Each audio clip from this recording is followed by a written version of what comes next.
à propos de l'interdiction d'être mémaréach pendant Shabbat. Vous savez que la Torah nous a interdit d'effectuer 39 travaux le jour de Shabbat.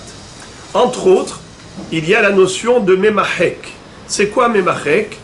Dans le Mishkan, qui est la référence de tous les travaux interdits Shabbat, on avait l'habitude de prendre, plutôt c'était une obligation, de prendre des peaux de bélier ou des peaux d'une bête qui s'appelait tahash et d'en faire une tenture sur le Mishkan.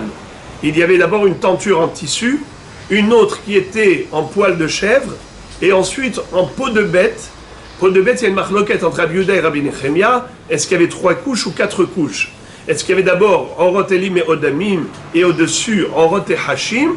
Ou bien en fait la 3e couche était constituée des 2 peaux à la fois, partiellement Orot Elim et Odamim et partiellement Orot et Hashim. D'une manière ou d'une autre, il fallait mettre des peaux de bête comme couverture, tenture sur le Mishkan. Mais ces peaux de bête, elles étaient d'abord travaillées. Évidemment, elles étaient tannées, étaient embellies. Entre autres, on avait on avait gratté les poils, on avait lissé la peau. Et ça s'appelle memachek, au niveau de la peau. Et de là, on apprend l'interdiction de polir une surface, de lisser une surface pendant Shabbat, c'est la melacha de memachek. Entre autres, memareach. Par exemple, prendre de la cire et boucher des trous qu'ils avaient à l'époque dans les tonneaux de vin. Dans les tonneaux de vin, parfois, il y avait des fissures. Parfois, il y avait un trou qu'on voulait boucher. Alors, qu'est-ce qu'on faisait? On prenait de la cire et on allait mettre une couche et on allait lisser la surface. Polir et lisser une surface, ça rentre dans l'interdit de memareach, qui est la melacha de memachek. À ce titre-là, la question se pose, a-t-on le droit de se frictionner pendant Shabbat? C'est-à-dire mettre une crème, un gel, une pommade sur la peau de son corps pendant Shabbat. Est-ce que c'est permis ou interdit? Alors on vient de l'apprendre maintenant que lisser une substance sur la surface, sur une surface quelconque, que ce soit sur une peau, comme on a dit, ou bien sur un tonneau en argile également, eh bien pareil sur le corps humain, si on veut lisser quelque chose, obtenir une surface lisse, c'est assour. Alors maintenant, le Rav Ovadia Yosef Zatzal a dit la chose suivante. Il dit, quand est-ce que ce issour existe? Que si la personne est intéressée à obtenir un résultat, lequel? C'est qu'il puisse y avoir en effet une couche lisse au-dessus de la peau, de la chair, du corps.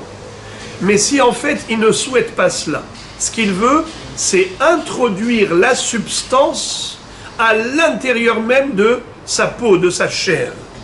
Il ne veut pas qu'il reste quoi que ce soit à l'extérieur. Il ne cherche pas à obtenir une surface lisse, comme avec la cire. Alors il dit que dans ce cas-là, c'est autorisé.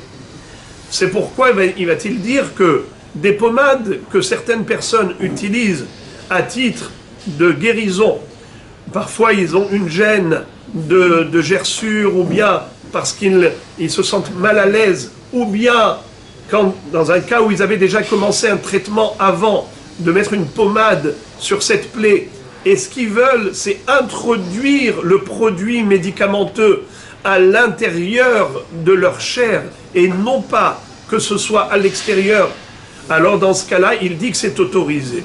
De là, on déduit que les maquillages, les femmes qui mettent toutes sortes de crèmes, de fond de teint et ainsi de suite sur la peau, c'est assourd, car leur volonté, c'est justement que cette crème-là apparaisse à l'extérieur. Donc ils vont lisser une couche d'une substance de maquillage sur la peau.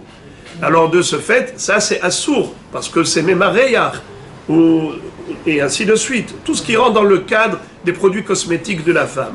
Mais dans le cadre de traitement médical, évidemment, Shabbat, on a l'interdit général de se traiter médicalement s'il n'y a pas de danger ou si on n'est pas dans un cas d'un malade qui est alité, ou toutes sortes de cas autorisés.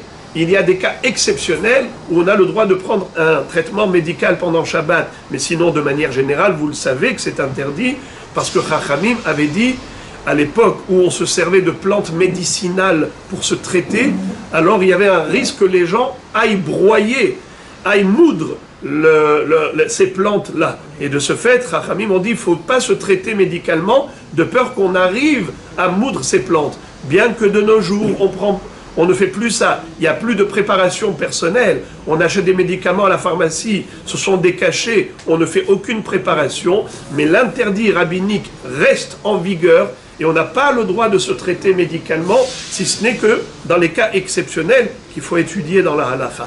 Mais je dis que dans le cas où on aurait le droit de se traiter médicalement avec ces pommades, alors qu'est-ce qu'on fait? On fait rentrer jusqu'au bout, jusqu'à la fin, où il ne reste plus de traces à l'extérieur de cette pommade. Pour des bébés à qui on met sur les fesses quand ils sont irrités des pommades comme oxyplastine ou... Hein, c'est... Comment? Méthosine ou autre, comment vous appelez encore? Il y en a en Eretz Israël, j'imagine, d'autres noms. Eh bien, pour ces boutons qu'ils ont, on leur met justement des pommades qui restent à l'extérieur et non pas qui s'introduisent à l'intérieur. Ce sont justement des pommades qui sont censées à la fois agir à l'intérieur de la peau et en même temps sur la peau, surcutanée. C'est au-dessus de la peau et donc on veut qu'il reste une, comment on appelle ça, de la substance à l'extérieur. Dans ce cas-là, qu'est-ce qu'il faut faire lorsque l'enfant souffre? Alors on met de manière... j'allais dire sauvage, c'est-à-dire, il ne faut pas que ce soit lissé.